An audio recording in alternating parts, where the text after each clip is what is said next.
Hello मित्रों, अपने कुछ पिछले वीडियो में हम रस के विषय में चर्चा करते आ रहे हैं। हमने देखा था रस किसे कहते हैं, रस सूत्र क्या है, रस के अंग क्या है।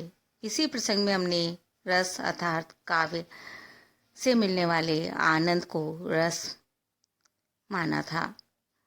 रस सूत्र को देखते हुए स्थायी भाव, विभाव, अनुभाव और व्यभिचारी भावों के विषय में चर्चा की थी। इसी प्रसंग में स्थायी भाव वे भाव थे जो जन्मजात व्यक्ति को प्राप्त होते हैं, व्यक्ति के हृदय में सुप्त अवस्था में विद्यमान होते हैं और अपने अनुकूल परिस्थितियां पाकर जागृत पुष्ट होकर निष्पन्न होते हैं। विभाव वे कारण थे जिनके माध्यम से ये सुप्त स्थायी भाव जागृत होते हैं। इन्हें हमने दो रूपों में देखा था, आलंबन और उद्दीपन। आलंबन के अंतर्गत दो विभाग किए थे। फिर एक वह विभाग था जिसके अंदर वो व्यक्ति माना गया था जिसके हृदय में भाव जागृत होते हैं और उसे आश्रय नाम दिया था। दूसरा जिसके प्रति भाव जागृत हो रहे हैं उसे हमने विषय या आलंबन कहा था। और इसी प्रसंग में हमने इसका दूसरा भेद देखा था, उद्दीपन। उद्दीपन के अंदर हमने आलंबन की बाह्य चेष्टाएं और बाह्य वातावरण को जाना था। अनुभाव को हमने आश्रय की चेष्टाओं के रूप में देखा था। भाव प्रकट हो गया है पर हमें कैसे पता चलेगा भाव जागृत हो गया है, वह हमें अनुभव अर्थात आश्रय की चेष्टाओं के माध्यम से पता चलता है। ये चार प्रकार का था, आंगिक, वाचिक, आहार्य और सात्विक। सात्विक के 8 वेदों को हमने विस्तार से देखा था। मित्रों, अब हम अपने आज के विषय पर आते हैं, व्यभिचारी या संचारी भाव। विषय को आगे बढ़ाएं इसके पूर्व आप लिंक को सब्सक्राइब कर घंटी बजा लीजिए। तो मित्रों, हम चर्चा कर रहे थे व्यभिचारी या संचारी भाव की।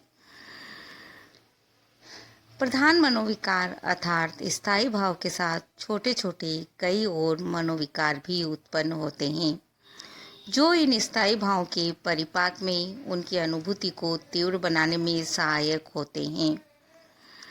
ये केवल सहायक होते हैं। ये स्थायी भावों की भांति समस्त रसानुभव में के काल में हमेशा बने नहीं रहते, किंतु जागृत होकर अपना सहयोग का कार्य पूर्ण कर जल तरंग की भांति विलीन हो जाते हैं। इसीलिए इन्हें संचारी भाव कहते हैं। मित्रों, एक ही संचारी भाव कई सारे स्थायी भावों के साथ कार्य कर सकता है, इसलिए उनकी ये प्रवृत्ति व्यभिचारी को दर्शाती है, व्यभिचार को दर्शाती है, इसलिए व्यभिचारी भाव भी कहलाते हैं। वैसे तो इनकी संख्या की गिनती नहीं की जा सकती, परंतु फिर भी काव्य शास्त्र के अंदर इनको 33 की संख्या में सीमित किया गया है। उन्हें हम एक बार देख लेते हैं।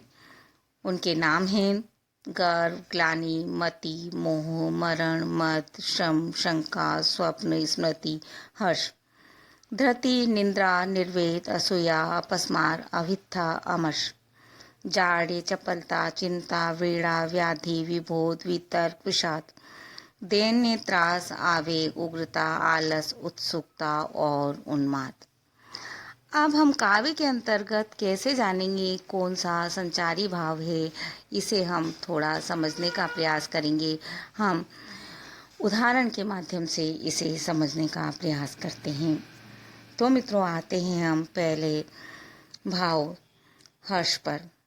हर्ष का अर्थ होता है अभीष्ट सिद्धि आदि से उत्पन्न मन की प्रसन्नता। जब हम जो चाहते हैं वह हमें प्राप्त हो जाता है तो जो भाव मन में जागृत होता है वह हर्ष संचारी के नाम से जाना जाता है। समझते हैं एक उदाहरण से। हंसने लगे तब हरिहा पूर्णेंदु सा मुख खिल गया। प्रसन्न होकर हरि हंस रहे हैं और पूर्ण चंद्रमा के समान उनका मुख खिल गया है।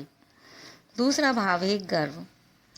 अपनी श्रेष्ठता की भावना के कारण दूसरों की अवज्ञा करना, उसे छोटा समझना, इसके अंतर्गत आता है। उदाहरण देखिए, हे सारथे हे द्रोण क्या आवे स्वयं देवेंद्र भी, वे भी न जीतेंगे समर में आज क्या मुझसे कभी। इस तरह से अपने गर्व की अभिव्यक्ति नायक द्वारा की जा रही है। तीसरा भाव है उत्सुकता। उत्सुकता का अर्थ होता है उत्कंठा, कार्य सिद्धि में विलंब का असह्य हो जाना। यदि विलंब होता है हमें फल प्राप्त करने में तो उत्सुकता जागृत होती है। उदाहरण से समझिए, पपीहा ज्यों पीऊ पीऊ करो कब रे मिलेगे राम। पपिया के समान जीव प्यू प्यू कर रहा है और कह रहा है पीऊ आकर कब मिलेंगे। चौथा भाव है चपलता, अर्थात स्थिर होकर नहीं बैठना।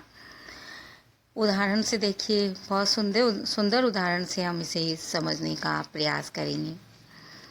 उत ते इत ते उत ही, छिनक न कहूँ ठहराती, जकन परती चक्री भई, फिर आवती फिर जाती। नायिका इतनी ज़्यादा उत्सुक है, इतनी ज़्यादा चपल है कि वह इधर से इधर आ जा रही है। अगला भाव है मित्रों मद। मद का अर्थ होता है नशा। नशा पीकर, नशा करके जिस तरह से व्यक्ति आचरण करता है वैसा आचरण करना। उदाहरण से देखिए, झुकती हंसती हंसी हंसी झुकती, झुकी झुकी हंसी हंसी देती। नायिका बार बार झुकती है, हंसती है, झुकती है, हंसती है। इस तरह वो मत के जैसी चेष्टाएं कर रही है। मित्रों, हम अगले संचारी भाव के विषय में अपने अगले वीडियो में चर्चा